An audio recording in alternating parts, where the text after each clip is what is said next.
Bismillahirrahmanirrahim. Assalamualaikum warahmatullahi wabarakatuh.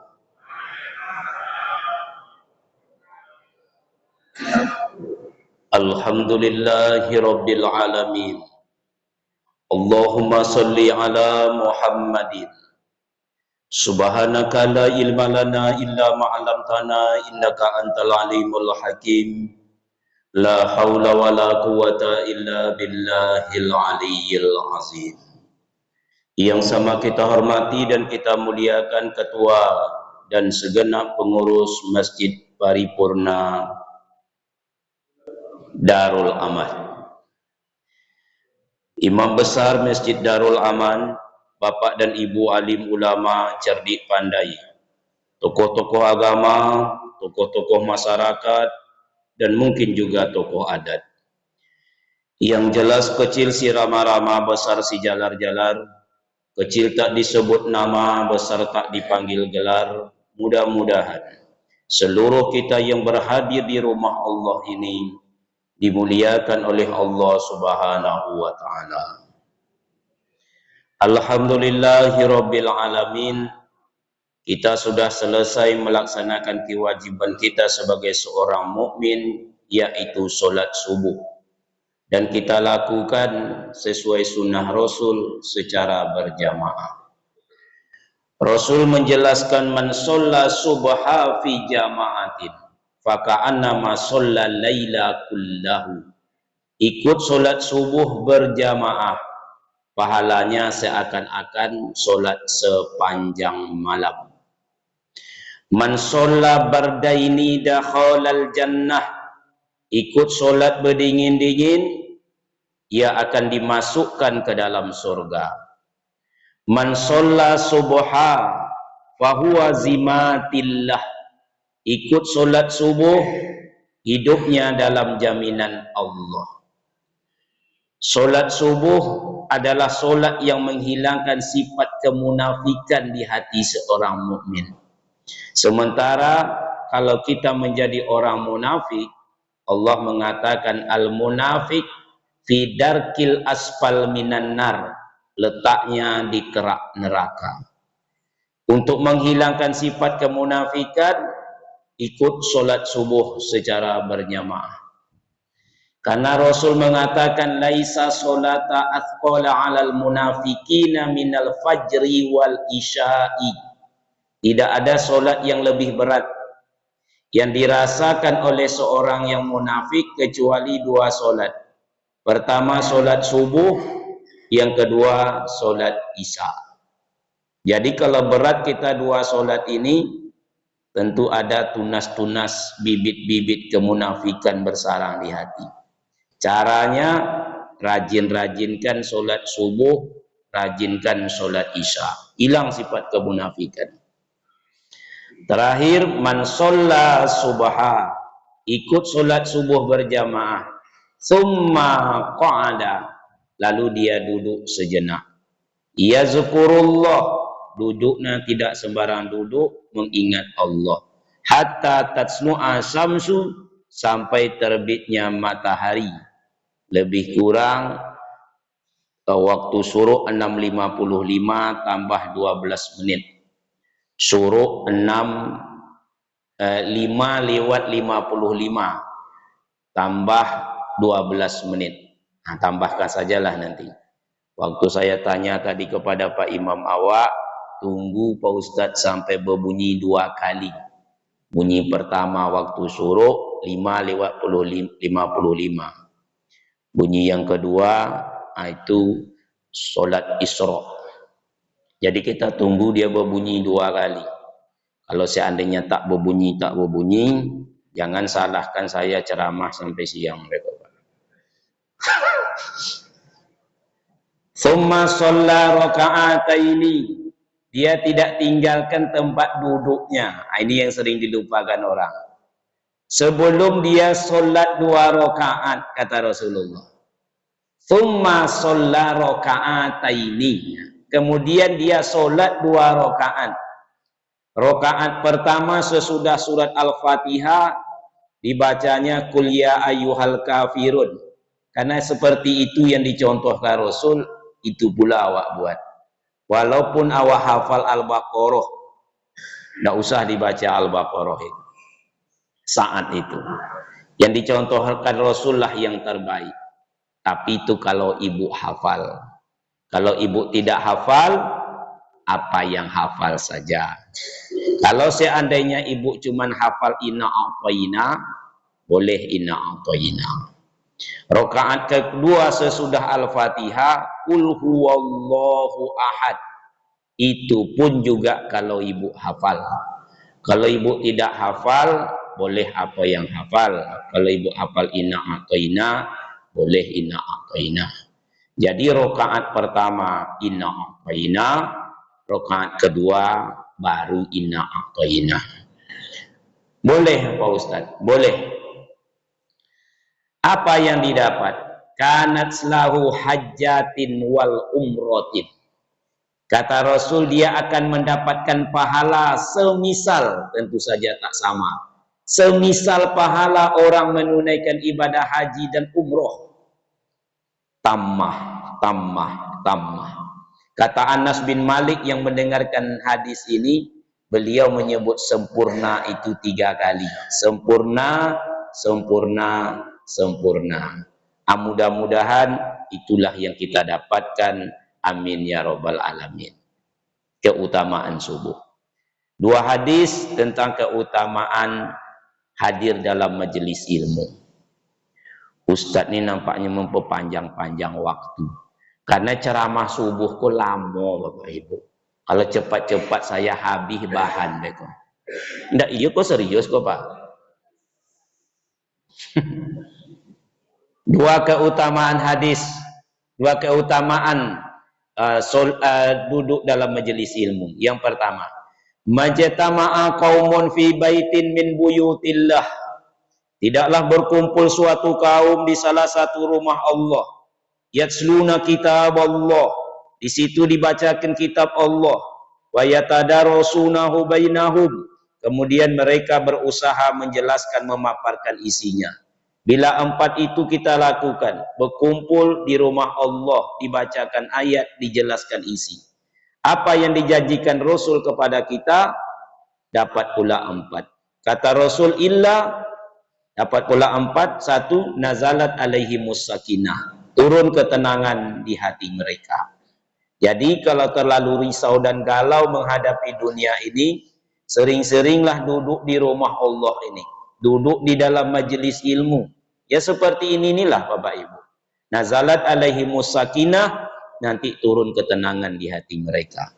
Sebab yang menurunkan ketenangan Allah. Huwallazi anzala sakinata fi qulubil mu'minin.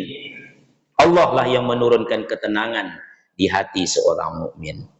Wa ghasiyatuhumur rahmah. Allah memandang mereka dengan tatapan rahmah, penuh kasih sayang. Wa hafatsumul malaikah. Tempat mereka itu penuh dengan para malaikat. Wa zakarahumullah fi man indah. Nama-nama yang hadir ini sedang disebut-sebut oleh Allah di sisinya di antara para malaikat. Satu lagi hadis, may yuridillahu bihi khairan yufaqihu fid din. Siapa yang diinginkan Allah kebaikan untuk orang, Allah pahamkan ia tentang agama. Agama baru bisa dipahami kalau kita mau korban waktu, tenaga, pikiran, dan mungkin perasaan hadir dalam majelis ilmu. Mudah-mudahan keutamaan itulah yang kita dapatkan.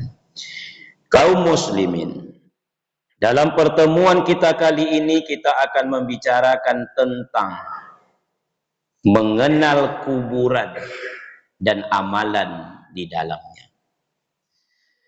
Suatu ketika Utsman ibnu Affan Zunnuraini radhiyallahu anhu tengah melewati sebuah kuburan.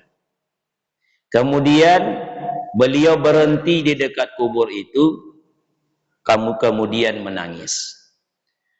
Lewatlah seseorang di belakang beliau lalu menegur, "Ya Amirul Mukminin, duhai pemimpin orang beriman." Waktu itu Utsman menjabat sebagai Amirul Mukminin, khalifah yang ketiga.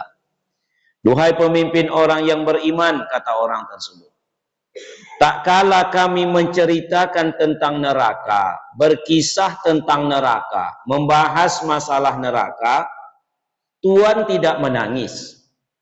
Tapi tak kala melihat kuburan, Tuan menangis. Kenapa?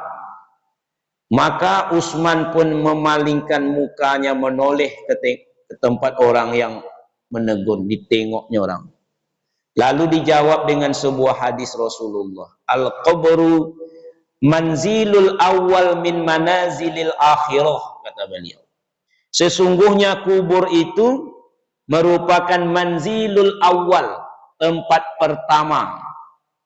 Jadi kalau nak menengok tempat pertama yang ada di akhirat, itulah dia kuburan.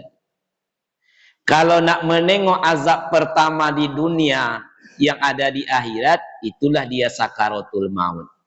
Jadi kalau nak menengok azab pertama di akhirat itu, tengok orang sedang sakaratul maut. Kalau sakaratul maut itu namanya saja sakarat, sekarat bahasa awaknya. Nah, kata Imam Qurtubi, sakitnya sakaratul maut itu seperti kain yang berada di dalam tas, terguncang-guncang jiwanya. Seperti kambing dikubak kulit, kata Ibnu Hajar Asqalani, seperti menarik duri di dalam daging, batang berduri di dalam daging. Bahkan Rasul mengatakan kalau seperti inilah sakitnya sakaratul maut, ya Allah, janganlah engkau timpakan kepada umatku, cukuplah kepada aku saja. Kalau nak menengok tempat pertama di akhirat, nah itulah dia manzilul awal, kubur. Min manazilil akhirah, dari tempat-tempat yang lain. Jadi di akhirat tersebut banyak tempat. Tidak kurang 9 tempat yang akan awak lalui besok di kampung akhirat. Yang pertamanya kubur. Kaum muslimin yang berbahagia, nama lain dari kubur itu alam barzah. Disebut alam barzah, alam penantian. Menanti datangnya hari kiamat. Berapa lama? Wallahu a'lam. Tak disebut berapa lama. Yang disebut itu berapa lama awak tinggal di dunia, itu disebut. Kata Rasul antara 60 sampai 70 tahun. Tapi waktu awak dimasukkan ke dalam kubur tak disebut. Sama dengan awak lahir disebut hari, tanggal, tahun. Cuman tak kala awak meninggal dunia, tak tahu awak entah kapan. Entah berapa awak tak tahu, entah tanggal berapa. Orang yang hidup tahu setelah awak mati. Kaum muslimin yang berbahagia, yang jelas orang pertama yang dimasukkan ke dalam kubur oleh Qabil, adiknya dibunuhnya bernama Habil, anak Nabi Adam alaihi salam, sampai hari ini belum dikeluarkan. Alam barzah, lamanya tu, alam penantian. Satu. Yang kedua, masuklah awak kepada episode kedua yang disebut dengan Yaumul Ba'ats. Hari awak dibangkitkan dari kubur itu. Kata Allah, afala ya'lamu idza bu'athira ma fil kubur. Apakah manusia itu tidak sadar, kata Allah, ada hari besok, kata Allah, di mana dia akan dibangkitkan dari kubur. Hari berbangkit namanya. Bagaimana caranya? Hanya Allah lah yang tahu. Yang jelas orang dibangkitkan sesuai dengan bentuk amalnya pada hari ini. Berapa lama? Wallahu a'lam. Yang ketiga, barulah awak digiring ke sebuah tempat namanya padang mahsyar. Padang mahsyar. Padang itu tempat. Rasul menjelaskan padang mahsyar itu, kata Rasul, suatu tempat yang sangat luas. Tanahnya itu berwarna putih kemerah-merahan, belum pernah dipijak oleh kaki manusia. Dan matahari pada hari mahsyar itu diterbitkan Allah 1 mil di atas kepala. Bukan 1 jengkal, 1 mil. 1 mil itu lebih kurang 1,5 kilo.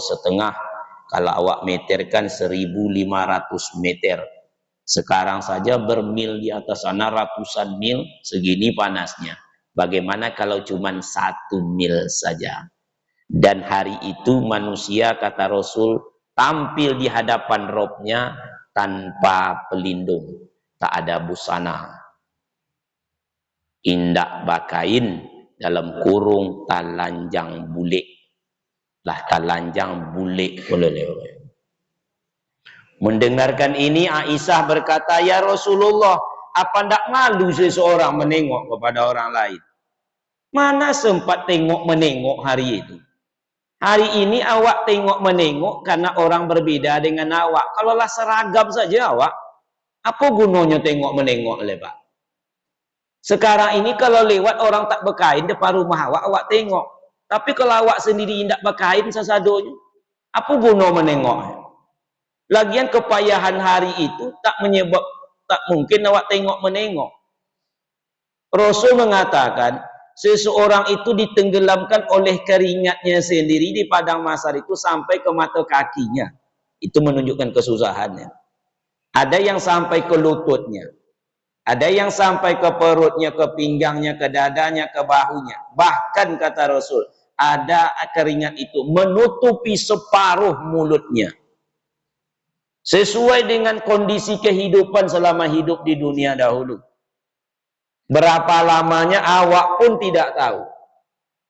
Cuman beruntunglah orang mukmin hari ini kalau dia hari dulu dia beramal, karena Rasul ada hadis khusus tentang hari ini. Inna ummati ya'tuna yaumal qiyamah ghurran muhajjalina min atharil wudu. Besok umatku itu, kata Rasul, tampil pada hari kiamat beda dengan umat lain. Wajah mereka berseri, bercahaya, berkilau karena dibasuh oleh air wudhu.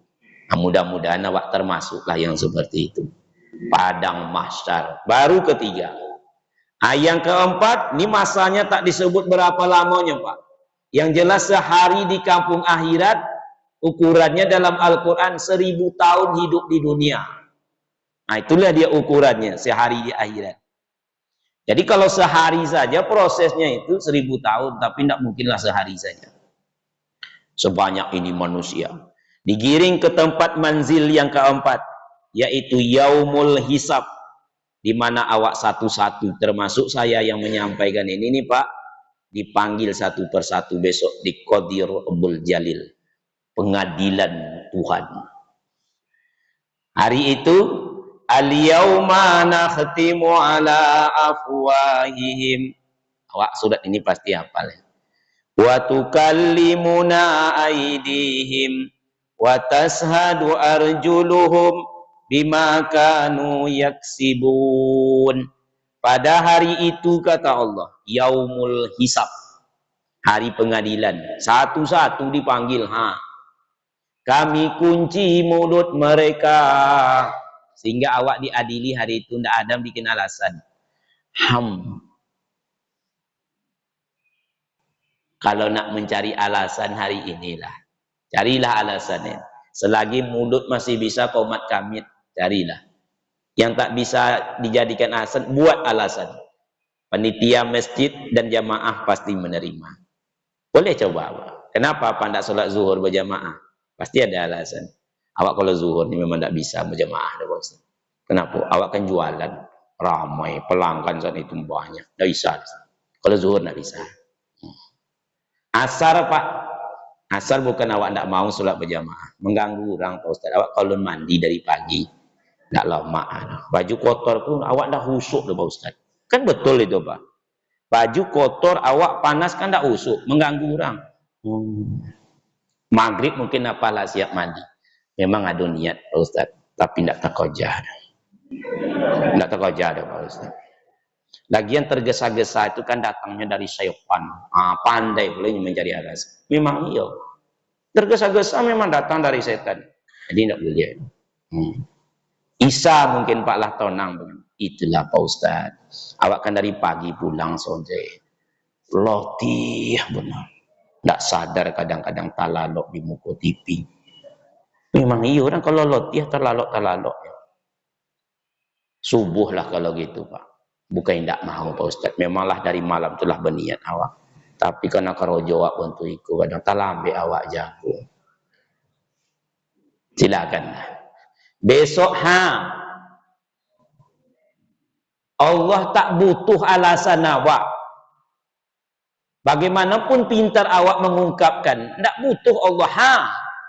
Ku kunci mulut mereka itu kata Allah. Bapa nak bercakap. Wa tukallimuna aidihim, tangan yang akan berbicara kepada kami. Jadi tangan ini kalau dia berbicara bisa mengalahkan mulut. Di dunia ini dibuktikan Allah. Dulu guru dulu kan begitu, untuk menyuruh anak diam tak perlu membentak. Cukup meletakkan jari di depan, telunjuk di depan mulut. Paham awak sadon. Anak ibu,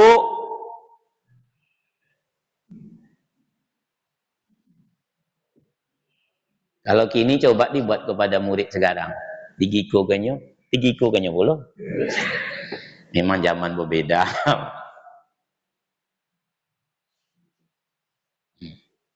Itu kekuatan tangan ini. Tengok polisi.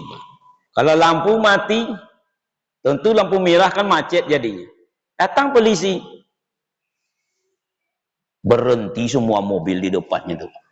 Tidak ada baca-bacanya tuh. Tanyalah sama polisi. Kekuatan tangan kalau berbicara. Puswa pun berhenti dibuatnya. Tapi begitu dia melambaikan sekali saja, berangkat semua mobil itu. Kekuatan tangan. Dan ibu, kalau bertengkar dengan suami, kalaulah suami mengacungkan tangan, sebaiknya pergi sajalah. Nio iko kau, jangan datang. Nio bang, kok lain kok. Tangan berbicara. Besok tangan ini berbicara. Ya. Wa tukallimuna aidihim wa tasadu arjuluhum. Kaki bapak ibu ini menjadi saksi. Tidak pernah ditinggal nih. Bimakanu yaksibun, dari apapun kata Allah yang pernah mereka lakukan dulu selama hidup di dunia. Hari pengadilan. Ada dalam lagunya itu Pak. Mau saya melagu sedikit. Di suatu masa, ini lagu lama nih. Anda kan ditanya, termasuk saya. Di muka sidang mahkamah Tuhan, kemana umur, harta yang banyak, kemana ilmu Tuhan gunakan. Jangan diharap membela diri dengan alasan dicari-cari. Mata, telinga, tangan, dan kaki, semua akan menjadi saksi. Tidak bisa. Bagus suara Ustaz. Ini belum ada apa-apanya. Ini belum ada apa-apanya. Kalau dulu lebih luar biasa. Jadi lagu lama itu memang enak. Ada syiar, ada syair, ada nada, ada dakwah. Awak terhibur. Fitrah manusia ini senang dengan keindahan. Sahabat bersyair waktu menggali parit itu. Tak terasa mereka menggali parit itu karena ada yang bersyair. Cuman bedanya lagu dulu dengan lagu kini. Kalau lagu dulu ada syiar, ada syair, ada nada, ada dakwah. Kalau lagi kini isinya entah hapo-hapo, iramanya entah kemana-mana. Ada nama kelompoknya kuburan. Dulu ada tenar tuh Pak. Cuman tidak mencerminkan azab kubur. Mereka nyanyinya ada yang seperti ini. C, D minor, E minor, K, G, C lagi, D minor, E minor, K, G, C lagi. Akan berputar-putar di situ-situ ya. Coba Bapak tulis nanti. C, D minor, E minor, K, G, C lagi, D minor, E minor, K, G, C lagi. Lupa lagi syairnya. Kalau lupa jangan menyanyi. Jadi tidak joleh entah apa isinya, tidak joleh deh Bapak Ibu. Karena kualitas zaman now ini. Kaum muslimin yang berbahagia, yaumul hisab, dah 4 nih Pak. Barulah awak diserahkan kitab. Beruntunglah orang yang diserahkan kitab dari depan atau dari kanan, sinyal baik itu, tanda baik. Celaka dan rugilah seseorang besok kalau ada kitabnya disorong dari sebelah kiri atau didorong dari belakang. Ini sinyal buruk ini. Kitab apa tuh Pak Ustaz? Ya kitab amalan awak inilah dikumpulkan, ini amal baik, ini amal buruk. Semuanya dicatat. Tak sebesar zarah pun kata Allah kami rugikan kalian. Faman ya'mal misqala dzarratin khairan yarah. Kiraman sebelah kanan, katibin sebelah kiri. Ya'maluna ma taf'alun. Malaikat ini adalah satu makhluk yang tidak bergantung kepada kondisi. Inilah makhluk yang tidak bergantung kepada kondisi. Kalau komputer Pak, itu masih bergantung kondisi. Kan ada orang mengatakan komputer, zaman komputer baru-baru muncul, hebat komputer, ya kalah manusia dibuatnya. Saya tidak percaya dengan itu. Tidak payah mengalahkan komputer. Cabut coknya, matinya langsung. Kalau tidak percaya, coba Pak. Melawan kau, mati. Coba cok sendiri ya.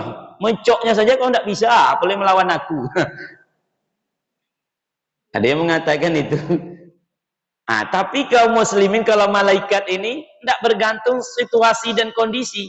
Kalau seandainya bergantunglah malaikat kepada kondisi, mudah awak menipunya. Bapa, poy wak kini. Ngapo? Malaikat sedang tidur apa? Kalau mak, tidak akan dicatatnya sedang tidur jam-jam 2 siang hanya tidur kan enggak? Tidak. 24 jam. Tak pakai tidur, tak pakai mengantuk, tak pakai makan, tak pakai permisi. 24 jam. Bahkan kata Allah, satu kata yang keluar dari mulut kalian. Usahakan lagi perbuatan. Satu kata saja keluar, pastilah di sampingnya ada kalimat sika raqib wa atid. Kiraman katibin ya'maluna ma taf'alun. Itulah besok disatukan, diserahkan. Kalau dari sebelah kanan, baik itu. Kalau sebelah kiri, itu sinyal buruk. Itu penyerahan kitab itu lama tuh Pak. Berapa lama? Pokoknya Allah lah yang tahu berapa lamanya. Lama lah proses di akhirat. Selesai? Belum. Masuk yang keenam. Yaumul Mizan. Hari ditimbangnya amal lawa. Ini timbang, ini timbang. Amal pahala, pahala dosa, amal soleh, amal salah. Mana yang lebih berat? Fa amma man thaqulat mawazinuhu fa huwa fi 'ishatin radiyah. Adapun orang yang berat timbangan amalnya, turun gitu, saking beratnya itu, maka dia mendapatkan keridhaan dari Allah Tuhannya. Wa amma man khaffat mawazinuhu fa ummuhu hawiyah. Tapi bagi orang yang ringan kali timbangan amalnya, fa ummuhu hawiyah, dia akan digiring ke neraka hawiyah. Wa ma adraka ma hiya. Tahukah kalian, kata Allah, bukan Allah bertanya, membangunkan awak dengan kalimat. Tahu tak kalian tuh bahasanya? Apa itu neraka hawiyah? Narun hamiyah. Api yang menyala-nyala. Kaum muslimin. Itu hari yang ke-6. Masuklah yang ke-7 ini. Yang ke-6 ini yaumul mizan. Makanya yang ke-6 dulu ya. Yaumul mizan. Awak ditimbang amal. Mana lebih berat amal baik dari amal buruk. Maka beruntung orang yang hari ini sibuk dia menimbang amalnya.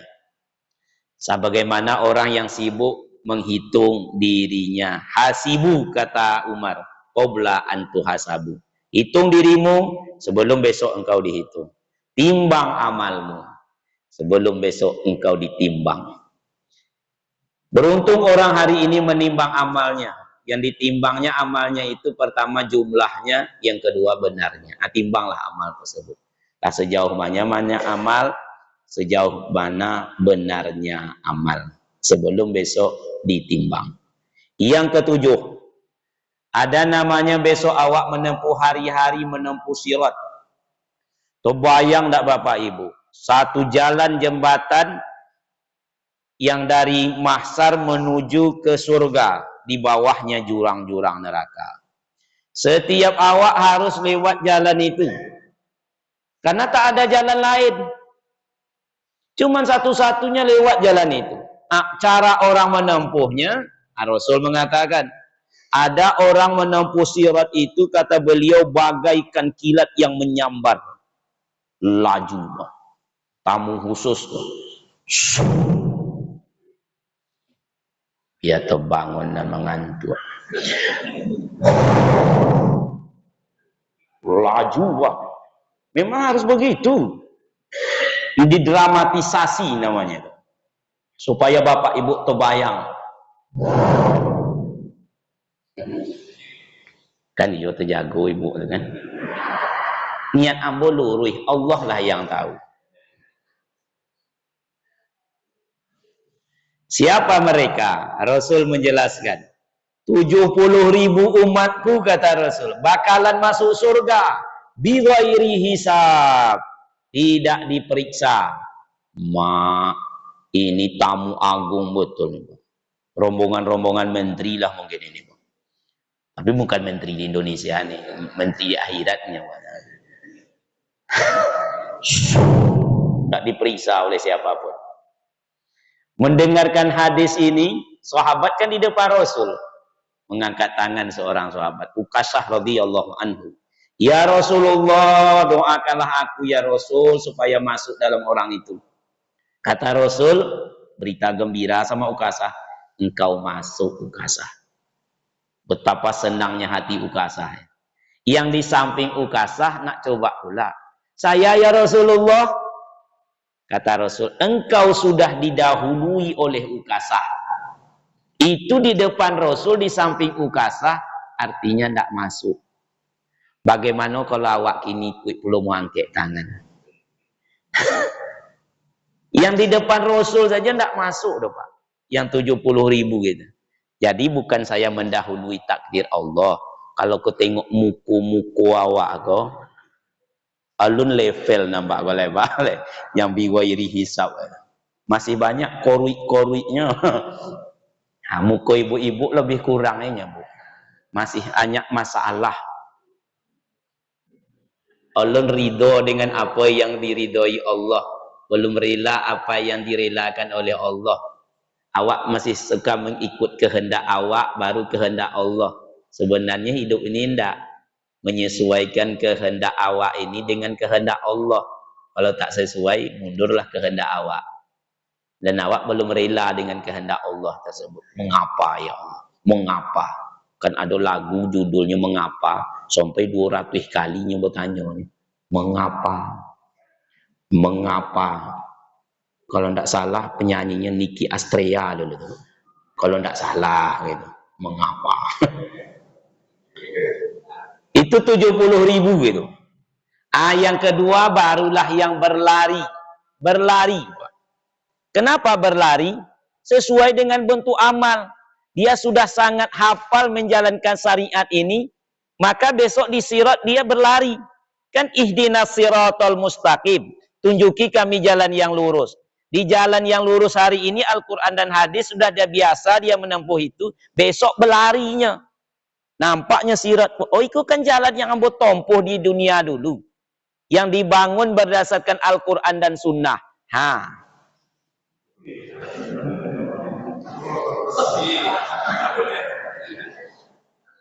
Saya ulangi. Bontok itu Pak Ustadz, kiro-kiro. Ada yang seperti itu, karena dia sudah hafal.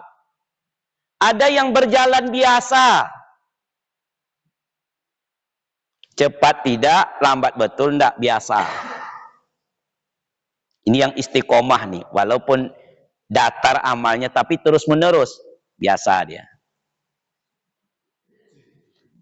Ada yang merangkak. Nah, ini yang nggak bermasalah itu, merangkak.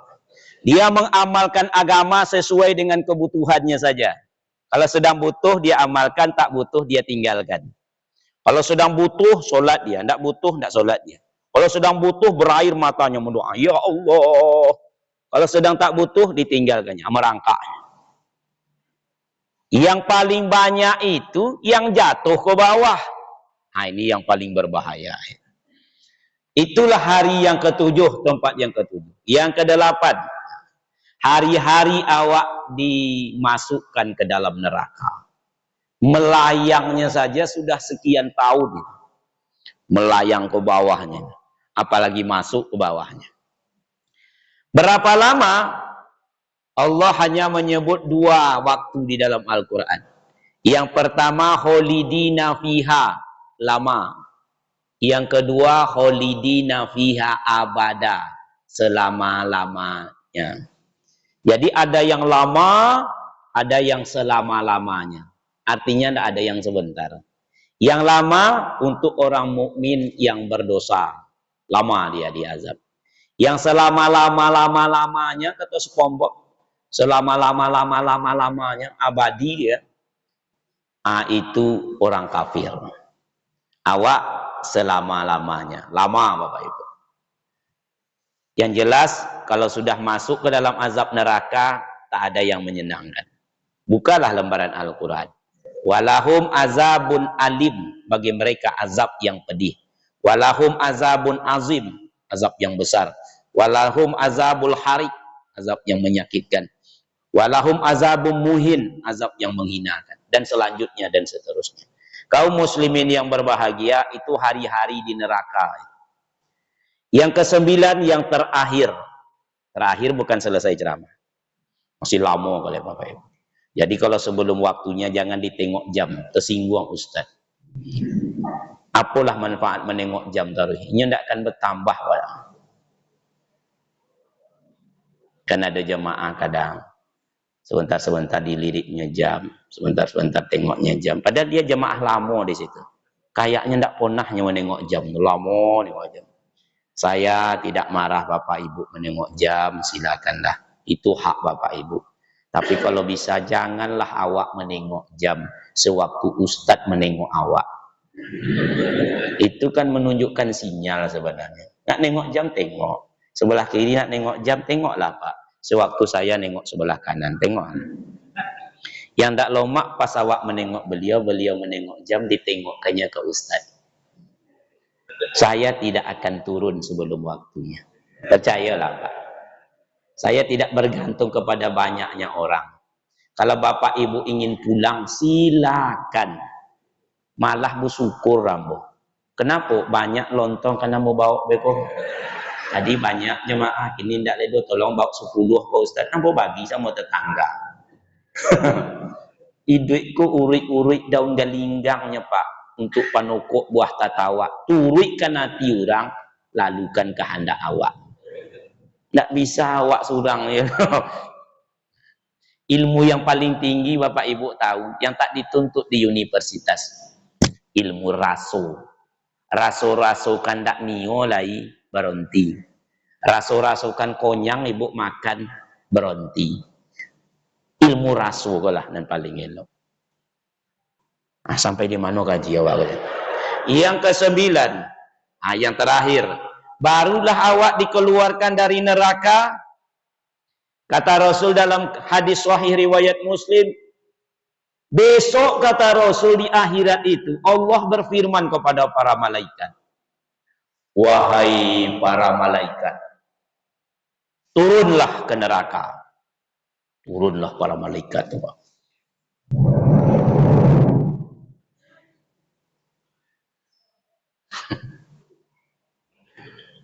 Cari di situ mana umat Muhammad. Dicarinya. Kata Rasul, tahukah kalian bagaimana malaikat itu mencari mana umat Muhammad? Rasul sendiri, sahabat menjawab, Allahu wa rasulahu a'lamu. Hanya Allah dan Rasulullah yang tahu cara malaikat mencarinya. Kata Rasul, lewat wajah mereka. Wajah umat Muhammad yang pernah diajak sujud dulu, tak tersentuh api neraka. Selebihnya ku hangui sesadu. Muku ku cuma yang ada angui Pak. Barulah awak ditarik, dimasukkanlah awak ke dalam surga. Masuk surganya pun sesuai dengan amal awak hari ini. Tengok level awak. Kalau level awak baju dinas, baju batik, ya teh. Kalau mari kan begitu. Baju harian di tengah, baju kerja di bawah, kain lap bawah sekali. Kalau level awak kain lap, ya di bawah lah. Makanya surga itu macam-macam bentuknya. Orang yang terakhir masuk surga mencangoknya di pintu surga. Mencangok itu apa? Ada orang tetangga sedang makan, awak duduk di muka pintu. Dulu dilarang emak betul tuh. Oh, jangan mencangok di rumah orang. Orang makan kan awak tengok aja. Hingga tiba kasihan orang, makan kau. Tidak sampai 2 kalinya memanggil. Iya makan. Akhirnya jadi langanan di situ. Ambo tuh masuk orang yang tidak tahu malu dulu, Pak. Makanya mungkin kini jadi ustad. Tidak tahu malu. So makan-makan. Ada orang besok tuh Pak, sampai di pintu surga, orang terakhir masuk surga, tengoknya ke dalam surga. Ancaknya leh. Tapi masih diingat, pintu surga itu, ya kalau logika kan bisa ditengok dari luar, orang luar bisa menengok ke dalam, orang dalam bisa menengok keluar. Terbayang tak Bapak Ibu? Walaupun berdinding mungkin kacau gitulah. Tuh walaupun ada pembatas, tapi bisa menengok siapa yang di luar. Itu kan apa? Itu kan ada di luar gini sedang ngatur lontong awak gini. Dia pun bisa menengok ke dalam. Jadi orang itu duduklahnya di pintu surga tuh. Ancaknya leh. Mintanya ke Tuhan. Ya Allah, masukkanlah aku dekat pintu jadilah ya Allah. Karena Allah Maha Penyayang, masuklah. Duduklah kau dekat pintu. Tengoknya puluh. Ancak ruang tamu surga. Ini logika awak sajanya Pak. Ya cuma mengatakan indahnya. Ya Allah, boleh hamba duduk di ruang tamu daripada dekat pintu kau. Allah Maha Penyayang. Duduklah kau di sini. Masuklah. Tengoknya luang keluarga. Mak ada TV layar. Pantaguliang selimut. Boleh hamba masuk ya Allah, nak berguliang-guliang dalam. Masuklah kata Allah. Ditengoknya dalam kamar. Memang ada bidadari. Ya Allah, boleh hamba masuk ke dalam. Akhirnya begitulah selanjut dan seterusnya Pak. Bahwa inilah orang yang terakhir masuk surga. Tertarik betul dia. Berapa lama? Itu kekal untuk selama-lamanya. 9 proses di akhirat tersebut. Lalu kubur ini manzilul awal, tempat pertama. Makanya ulama mengatakan, sering-seringlah kalian menengok kuburan, tempat orang yang sudah mati. Sudah mati masih bisa ditengok tempatnya. Seharusnya kan tidak bisa ditengok tempat. Orang dah mati, mana ada lagi tempat? Itu dia kuburan. Sering-sering menengok tempat orang yang sudah mati. Itulah dia kuburan. Cuman menengoknya ini, ulama juga memberikan pesan, Ibnu Sama salah satunya, beliau mengatakan, kalau kalian menengok kuburan, jangan terpesona menengok sunyinya. Karena di dalam kubur itu tidak sunyi rupanya. Kalau awak tengok dari luar kan sunyinya. Tidak ada bunyi-bunyian, sunyi, senyap. Memangnya di dalamnya sunyi. Hiruk pikuk itu. Makanya Rasul lewat dekat kuburan tua, beliau berhenti. Lalu mengatakan, karena beliau dengar, orang dalam kubur ini sedang diazab oleh Allah. Beliau dengar. Awak tak dengar. Kalau sempat dengar, tak pernah awak ziarah kubur. Kalau sempat awak mendengarkan azab kubur itu, kata ulama, takkan ada orang ziarah kubur. Hiruk pikuk di dalam doba. Melolong-lolong minta tolong. Kaum muslimin yang berbahagia. Kata beliau lagi Ibnu Sama, jangan kalian terpesona menengok samanya bentuk kubur. Tadi sunyi, sekarang sama. Sama tinggi, sama rendah, sama panjang, sama pendek. Bentuknya pun sama. Kalau TPU, tempat pemakaman umum, memang agak berbeda sedikit. Kalau Bapak Ibu ingin menengok kuburan yang betul-betul sama, di Taman Makam Pahlawan. Berhentilah besok kalau bapak ibu menuju Patimura sebelah kanan. Kalau tidak tahu, saya tunjukkan besok. Intiplah di situ. Mak betul-betul sama-sama pakai helm, saudara. Lurus betul Pak, sama datar, betul nggak Pak? Apakah di dalamnya sama? Begitu samanya, di dalam tidak sama. Kenapa demikian? Ali bin Abi Thalib dalam khutbahnya mengatakan sesungguhnya kubur tersebut, kata beliau, ada dalam dua bentuk. Yang pertama, raudatun min riyadil jannah, taman dari taman surga. Taman dari taman-taman surga. Kalau soal luasnya, seluas mata memandang. Kalau indahnya, mala ainun ro'at. Pokoknya taman dari taman surga. Bahkan setiap hari dibukakan hiburan untuknya. Satu pintu di kubur tersebut, yang dengan pintu itu dia menengok ke dalam, dia menengok surga, bakalan tempatnya tuh besok. Wa basiril lazina amanu wa amilus solihati anna lahum jannatin tajri min tahtihal anhar. Ditampakkan kepadanya surga.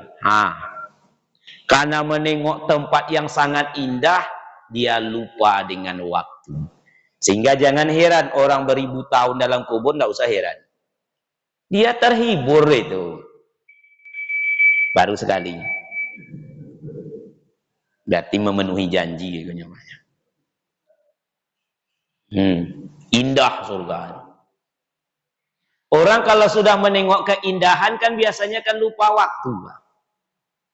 Tengoklah bapak ibu yang berjalan-jalan ke pantai itu. Ya enggak Pak? Awak berjalan ke pantai, ke rombongan, umpamanya awak pergi berjalan ke Lombok, ke pantai Pandawa. Ustaz pernah pergi? Ya kalau enggak mungkin lambu sobui dah Pak. Kan gitu cerita. Jadi bapak ibu, awak yang tua-tua kok Pak, nikmatilah hidup. Dulu sibuk belajar. Dewasa sibuk karojo. Tua sibuk apa le Pak? Sibuk beribadah, sibuk menikmati badan Pak. Pagi-pagi jangan tidur. Jangan tersinggung Pak. Bawa maraton. Apalagi awaklah pensiun. Nggak ikut serius kau Pak. Saya anggap bapak ibu ni ayah saya. Jangan lalok. Kalau lalok kau nggak bertopi doh Pak. Di musoji pun lalok awak. Bawa jalan-jalan. Anak menitipkan anaknya, anak awak nitipkan anak, jangan diterima. Iyo Pak Ustaz, iyo. Kau beranak, iyo. Urus anak kau. Gitu. Jangan susahkan omak. Omak ni pergi wirid. Iko anak cucu leh. Berdosa anak ibu tu, Bu. Menyuruh ibu bantu itu. Walaupun ibu bilang rela-rela. Allah tak rela menengoknya doh. Kalau nak kunjung sama cucu, kunjung tengok sekali-kali. Nih jangan tersinggung nih Ambon karena sayang kau. Atuk-atuk kau bawa olahraga. Besok jamaah ngajak kita jalan-jalan, ikut. Kemarin saya ngajak jalan-jalan atuk-atuk nenek-nenek. Menggeleteknya. Kemana? Jalan-jalan. Ompek boleh hari kami jalan-jalan, Pak. Sampai ke Lombok den. Cuman sewaktu menengok pantai yang seumur hidup belum pernah ditengoknya, 1 jam saja Bapak Ibu. Karena masih ada tempat lain. Tidak ada yang 1 jam. Lainan 1,5 jam, lainan 2 jam. Baru tegak dekat pantai lah masuk pula balik ke bus. Padahal 1 jam. Kenapa? Menengok indahnya pemandangan. Lupa dengan waktu. Itu maksud saya. Maksud saya adalah kalau menengok itu saja lupa waktu, bagaimana menengok surga, Pak? Apa ndak lupa wak besok? Lupa wak Pak. Jadi ndak usah segan, ndak usah takut meninggalkan yang di dunia ini. Apa ibu pergi umroh nengok Ka'bah, ingat ndak anak di kampung? Ndak ingat do Pak. Ingat sapi. Ingat rumah. Ndak ingat. Awak sudah tenggelam dengan suasana itu. Bagaimana perlu nak ingat? Bagaimana kalau menengok surugo? Ndak kan ingat jando tu ledo Pak. Ha. Percayalah. Boleh jando nak awak tinggal kalah bulu warna lo. Kaum muslimin itu raudatun min riyadil jannah. Ada juga khufratun min khufarin niran. Nah, ini yang berbahaya itu. Makanya Ali mengatakan setiap hari kubur itu memanggil awak. Setiap hari. Wahai manusia. Cuman awak tak dengar. Hari ini kalian berjalan di atasku. Suatu saat kalian berbaring di dalam perutku. Itu tiap hari dia sebutnya. Wahai manusia, hari ini kalian makan-makan di atasku. Suatu hari besok kalian menjadi makanan di dalam perutku. Wahai manusia, hari ini kalian bebas berdosa di atasku tertawa-tertawa. Besok kalian ku azab di dalam perutku sambil menangis meraung-raung. Itulah kubur itu Pak. Kaum muslimin yang berbahagia, ada kubur itu khufratu min khufarin niran. Jurang dari jurang neraka. Diazab Pak Ustaz. Ya. Datang seorang perempuan Yahudi ke rumah Rasulullah. Berjumpa dia dengan Aisyah. Dia minta dibantu. Lalu Aisyah membantunya lah sekedarnya. Kata orang itu setelah dibantu, mudah-mudahan kata perempuan tua Yahudi ini, Allah memelihara engkau dari azab kubur. Heran Aisyah. Ditanyanya kepada Rasul. Ya Rasulullah, apakah ada azab kubur itu? Kata Rasul, azab kubur itu hak. Betul-betul ada. Setelah seseorang itu dikubur, Rasul berdiri di dekat kuburan. Kata Rasul, peliharalah diri kalian dari azab kubur. Sampai 3 kali beliau sebut itu. Bahkan beliau sendiri, kita sendiri disunahkan membaca doa terhindar dari azab kubur. Waktu sholat Pak. Innaka hamidum majid. Imamnya masih lama lagi umpamanya baca belum Assalamualaikum. Boleh wak baca atau sholat sunat. Allahumma inni a'udzubika min azabi jahannam wa min azabil kubur wa min fitnatil mahya wal mamat wa min syarri fitnatil masiihud dajjal. Salah satu kan aku berlindung, kami berlindung dari azab kubur. Seandainya awak tak percaya dengan adanya azab kubur, maka ikutlah sunnah Rasul. Ikutlah mengantarkan mayat ke kubur. Jadi mengantarkan mayat ke kubur itu pahalanya luar biasa. Asalkan lurus niat awak. Sebesar bukit Uhud. Berapa panjangnya bukit Uhud itu Bapak Ibu? Ikut memandikan sebesar bukit Uhud. Ikut mengapankan sebesar bukit Uhud pahalanya. Ikut menyolatkan sebesar bukit Uhud. Ikut mengantarkan menguburkan sebesar bukit Uhud. Waktu awak mengantarkannya itulah tengok tak kaila mayat dimasukkan ke dalam kubur.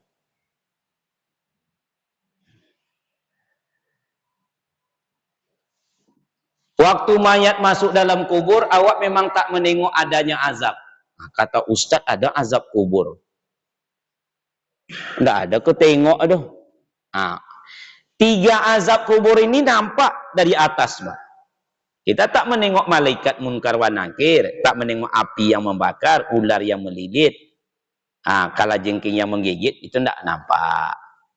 Tapi yang nampak sama awak, satu kubur itu sempit. Sempit itu kan azab coba. Jangankan untuk berdiri, duduk pun dalam kubur tidak bisa. Jadi sewaktu hari ini masih bisa duduk, jadikanlah masanya itu untuk bisa mendudukkan besok dalam kubur. Gitulah. Jangankan duduk, telentang tidak memungkinkan. Miring ke kanan ke arah kiblat. Sempit itu azab. Makanya kata Ali, bila engkau dalam kesempitan, ingatlah sempitnya kubur.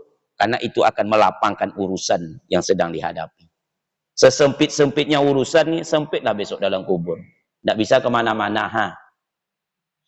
Mati itu terlalu sakit di dalam kubur.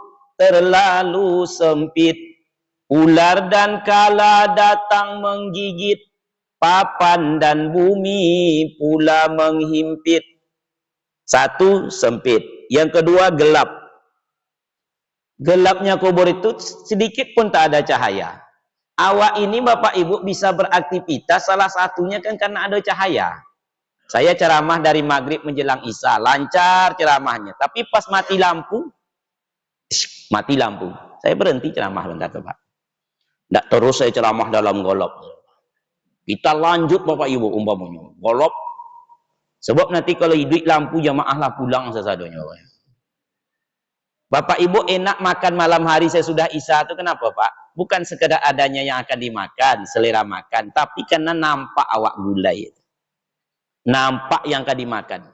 Kalau tak percaya, malam nanti cobalah Bapak Ibu makan, matikan lampu. Loma apa enggak? Dalam golok. Kata suaminya, mana cuci tangan? Mungkin sebelah kanan abang tuh. Iko gulai kok. Di muka mungkin bang kata bini. Aku sayur. Mana ya? Sebelah kiri. Aku sambalado. Tak jadi makan Bapak Ibu. Karena tak ada cahaya. Kubur itu gelap. Dan sendirian. Terbayang Bapak Ibu. Sudahlah gelap sendirian. Sempit, gelap, sendirian. Apa tak ngeri itu? Yang lahat muat seorang, gelapnya wahai tidak terperi. Selesai tanah ditimbun orang, tinggallah badan seorang diri. Lagu Ida Laila. Tapi tidak enak pula melagu tu. Suara rintihan dan suara tangisan insan yang berdosa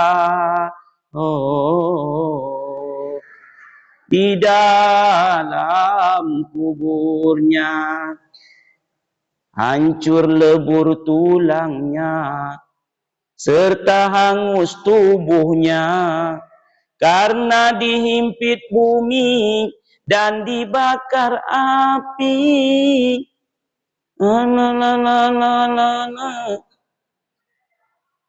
Sebagai balasan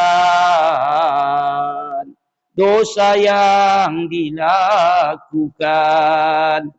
Kaum muslimin yang berbahagia, dimasukkan awak ke dalam tempat seperti itu. Itulah dia kubur. So, entah lebar bunyi itu nampaknya lebar. Mudah-mudahan kaum muslimin kita bisa memahaminya. Amin ya rabbal alamin. Apa saja amalan-amalan secara umum, seluruh amalan secara khusus, insya Allah kita sambung pada pertemuan-pertemuan yang akan datang, yaitu dalam episode amalan-amalan yang menyelamatkan seorang mukmin dari azab kubur, insya Allah. Rasanya penyampaian ini baik, yang mendengarkan orang yang baik-baik. Tapi yang terbaik, yang bisa memahami, lalu mencoba mengambil hikmah untuk diamalkan berinsut berangsur dalam kehidupan ini, insya Allah. Kesempurnaan hanya milik Allah Subhanahu wa Ta'ala.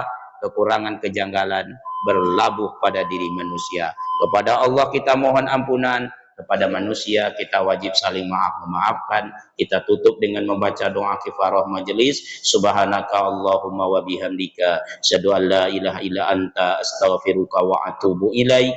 Assalamualaikum warahmatullahi wabarakatuh.